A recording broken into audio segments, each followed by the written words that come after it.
بسم اللہ الرحمن الرحیم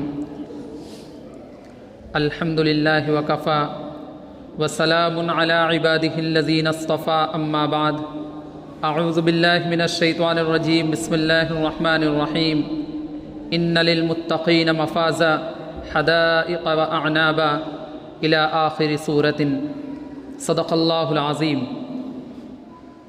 سبحان ربک رب العزة عما یصفون وسلام علی المرسلین والحمد للہ رب العالمین اللہم صلی علی سیدنا محمد وعلی آل سیدنا محمد وبارک وسلم اللہم صلی علی سیدنا محمد وعلی آل سیدنا محمد وبارک وسلم اللہم صلی علی سیدنا محمد وعلی آل سیدنا محمد وبارک وسلم۔ عزیزان گرامی، اللہ رب العزت کا بے انتہا احسان اس کا کرم ہے کہ خالق کائنات نے ہم سب کو ایمان کی دولت سے نوازا ہے اور ہم سب کو رمضان المبارک جیسا بابرکت مہینہ عطا فرمایا۔ یہ وہ بابرکت مہینہ کہ جس میں فرائض ایک فرض ادا کرنے پر 70 فرض کا ثواب ملتا ہے، جس میں نوافل کا ثواب فرائض کے برابر کر دیا جاتا ہے، اور بے شمار فضائل اس کے احادیث نبویہ میں وارد ہوئے۔ ہم سب کو اس ماہ مبارک کی قدر کرنی چاہیے۔ اللہ رب العزت سے دعا ہے کہ اللہ پاک ہم سب کو رمضان المبارک کے قدر کرنے کی توفیق عطا فرمائے اور ہم سب کو روزے رکھ کر اپنا مقرب بنائے۔ روزے کا مقصد، روزہ رکھوانے کا مقصد اللہ کے نزدیک فقط بھوکے اور پیاسے رکھنا مقصود نہیں۔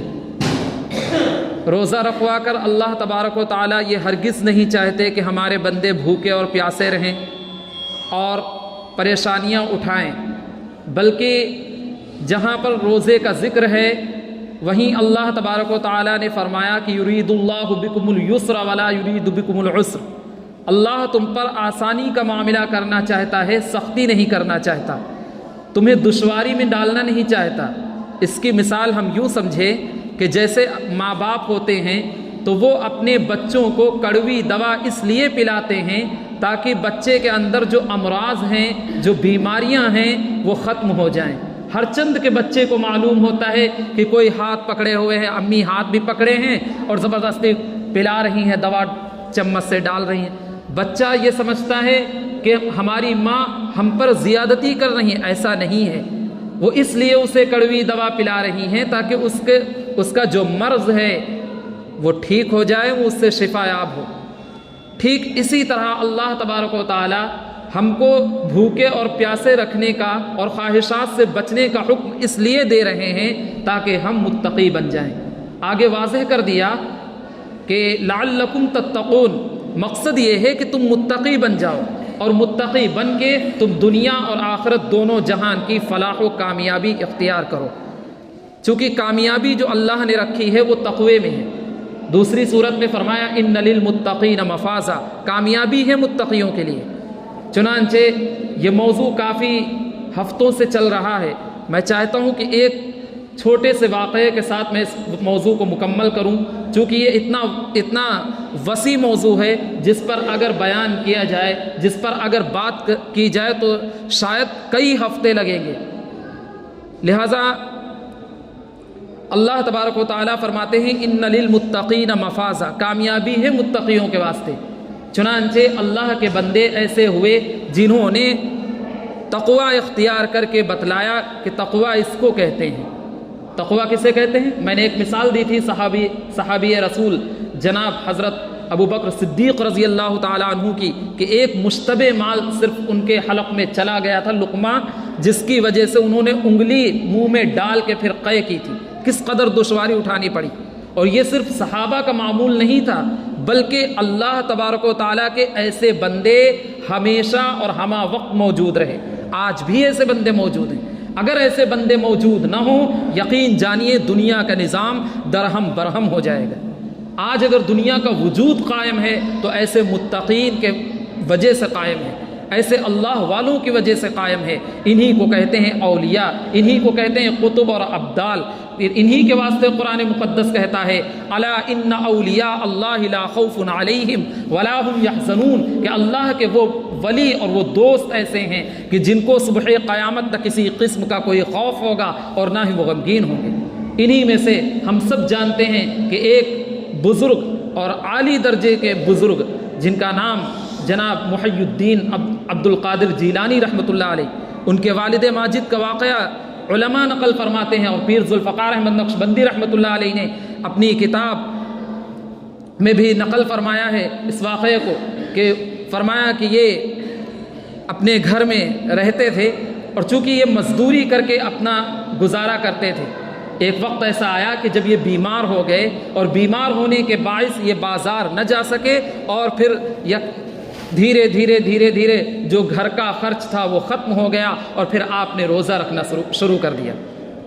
روزہ اس طرح رکھتے تھے اور پھر پانی سے افطار کرتے، دن میں روزہ رکھتے، شام کو پانی سے افطار کرتے۔ ایک وقت ایسا آیا جب بیچارے بالکل کمزور ہو گئے، نحیف و ناتواں، بیچارے جا رہے تھے، سفر کر رہے تھے دریا کے کنارے دیکھا کہ ایک سیب بہتا ہوا دریا میں وہ آ رہا تھا۔ حضرت نے لپک کر کے اس سیب کو اٹھایا اور اس کو کاٹ کر کے آدھا کھا لیا۔ یوں تو جب کھا لیا اور پیٹ میں غذا پہنچی تو اللہ والوں کا یہ حال ہوتا ہے کہ اگر انہیں ذرا بھی شک ہو تو وہ بے چین ہو جاتے ہیں۔ چنانچہ انہوں نے سوچا کہ پتہ نہیں کس کا ہو، میں نے اس سے اجازت بھی نہیں لی، اب کیا کریں؟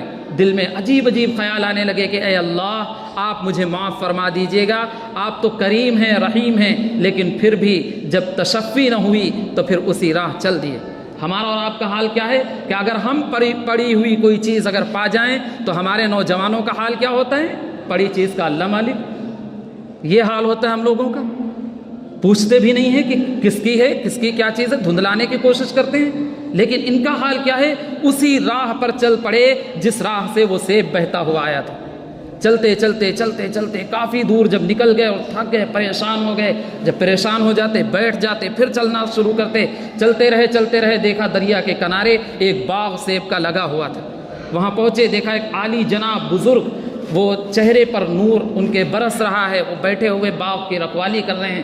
جا کر کے ان کو ادب سے سلام کیا، انہوں نے جواب دیا اور کہا بیٹے کیا بات؟ کہنے لگے کہ حضرت کیا یہ باغ آپ کا ہے؟ کہنے لگے ہاں یہ باغ میرا ہے۔ کیوں، بات کیا ہے؟ کہنے لگے حضرت اس باغ سے ایک سیب بہتا ہوا چلایا جس کو میں نے اٹھا کر کے نکال کر کے آدھا کھا لیا، میں نے آپ سے اجازت نہیں لی، حضرت مجھے معاف کر دیجیے۔ اللہ اکبر کبیرہ، یہ ہوتا ہے اللہ والوں کا حال۔ وہ فوراً وہ بزرگ، وہ بھی کوئی معمولی نہیں تھے، فوراً سمجھ گئے کہ یہ نوجوان کہ جو اتنی دور سے سفر کر کے آیا ہے فقط اس واسطے، یہ کوئی معمولی بندہ نہیں ہے، یقیناً یہ اللہ کا بندہ ہے، یہ اللہ کا مقرب ہے۔ فوراً انہوں نے شرط لگائی، اور وہ شرط کیا تھی؟ کہنے لگے کہ بھائی معافی تو میں اس وقت دے سکتا ہوں جب کہ تم میرا باغ 1 مہینے رکھاؤ گے۔ 1 مہینے اس باغ کو حضرت نے رکھایا، کہا حضرت اب؟ کہنے لگے کہ اب 1 مہینے اور رکھائیے۔ جب 1 مہینے اور رکھایا تو کہا اب؟ کہنے لگے یہ پھل 3 مہینے میں پک کے تیار ہوتا ہے، لہٰذا 1 مہینے اور باغ رکھائیے۔ جب 1 مہینے اور رکھایا تو کہنے لگے حضرت اب؟ کہنے لگے اب ایک خاص بات ہے، اگر تم اسے منظور کر لو تو تمہاری معافی ہے۔ حضرت نے کہا کہ بتائیے بزرگوار کیا بات ہے؟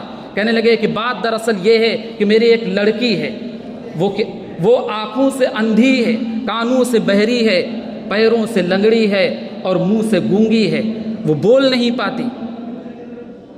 تم کو اس سے نکاح کرنا ہوگا، اگر تم اس پر راضی ہو تو معافی ہے، ورنہ نہیں۔ اب ہمارا اور آپ کا کیا حال ہوتا؟ ہم اور آپ ہوتے تو کیا حال ہوتا؟ چنانچہ انہوں نے اس کو منظور فرمایا، نکاح ہو گیا۔ جب رات کو گئے تو دیکھا وہ نہ اندھی ہے، نہ بہری ہے، نہ گونگی ہے، نہ لنگڑی ہے، وہ تو صحیح سلامت ایک چاند کا ٹکڑا۔ حضرت فوراً نماز میں مشغول ہو گئے اور اس طرح نماز پڑھی کہ پوری رات نماز میں ان کی گزر گئی۔ بڑے بے چین کہ مجھ سے تو کچھ اور بتایا گیا تھا، یہاں تو کچھ اور منظر ہے۔ صبح ہوئی، فوراً بزرگ کے پاس گئے، کہنے لگے، وہ جیسے ہی دیکھا کہ داماد صاحب آ رہے ہیں فوراً پہچان گئے کہ بھئی رات کا منظر لے کر کے آئے ہیں۔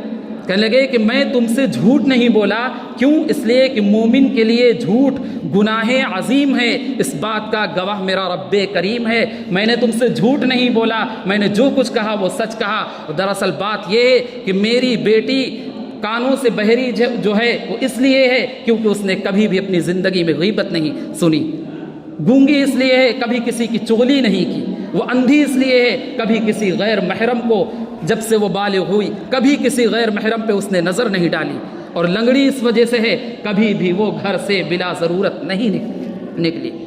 بیٹی میری قرآن کے سائے میں پلی ہے۔ تو یہ حال ہوتا ہے اللہ والوں کا۔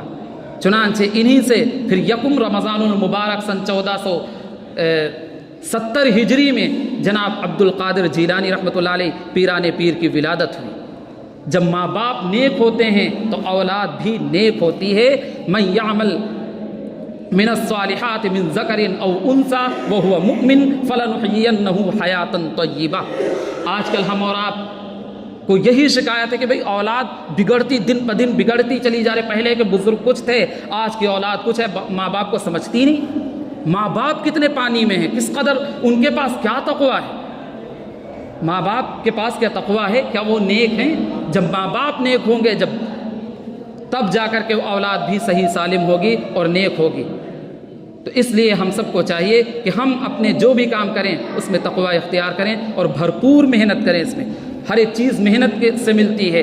انسان بیج بوتا ہے تو اس میں بھی محنت کرتا ہے، پانی لگاتا ہے، خون پسینہ ایک کرتا ہے، گرمی سردی برسات کچھ نہیں دیکھتا ہے، اور وہ ہماتن محنت کرتا ہے، تب جا کر کے لہلہاتی ہوئی کھیتی کا وہ درشن کرتا ہے، اس کی زیارت کرتا ہے۔ تو ہم اور آپ یہ چاہتے ہیں کہ ہم یوں ہی متقی ہو جائیں گے؟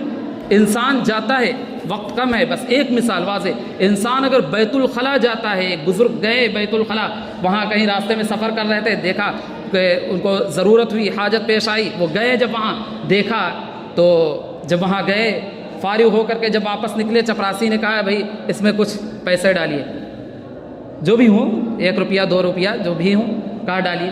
حضرت نے فوراً سوچا کہ جب یہ گندی بیت الخلاء جیسی گندی چیز گندی جگہ جانے پر ٹیکس پڑتا ہے، خداوند قدوس کی وہ جنت جو ہزاروں دنیا سے ہزاروں گنے بہتر ہوگی، وہ کیا ایسے ہی مل جائے گی؟ وسارعوا الى مغفرة من ربكم وجنة عرضها السماوات والارض اعدت للمتقين الذين ينفقون في السراء والضراء والكاظمين الغيظ والعافين عن الناس۔ یہ شرائط ہیں جنت پانے کے واسطے۔ ہمیں چاہیے کہ ہم ان سب چیزوں کی کوشش کریں اور علماء سے ان سب چیزوں کو سیکھیں۔ ہم فاسألوا اہل الذکر ان کنتم لا تعلمون۔ اللہ نے جو موقع دیا ہے رمضان المبارک کا، ہم اس میں اگر نماز پڑھنے جاتے ہیں تو 1-2 باتیں ضرور ہم سیکھیں علماء سے، وہ باتیں جو ہمارے کام آ سکیں، وہ باتیں جو ہمارے کام آ سکیں۔ یہ نہ پوچھیں کہ شیطان کا ابا کون ہے، یہ نہ پوچھیں کہ ابلیس کب پیدا ہوا، ان سے ہمارا کیا تعلق، وہ باتیں جو ہمارے کام آ سکیں۔ مسائل غسل ہیں، مسائل وضو ہیں، مسائل نماز ہیں، ہم اپنی عورتوں کو بھیجیں، جو اجتماعات ہوتے ہیں ان میں اپنی عورتوں کو بھیجیں تاکہ وہ بھی سیکھ سکیں۔ اللہ تبارک و تعالی ہم سب کو رمضان المبارک کی قدر کرنے کی توفیق عطا فرمائے اور ہم سب کو نیک اور صالح بنائے اور ہم سب کا شمار متقین میں فرمائے۔ اللہ پاک کہنے سے زیادہ عمل کی توفیق عطا فرمائے۔ وآخر دعوانا الحمد للہ رب العالمین۔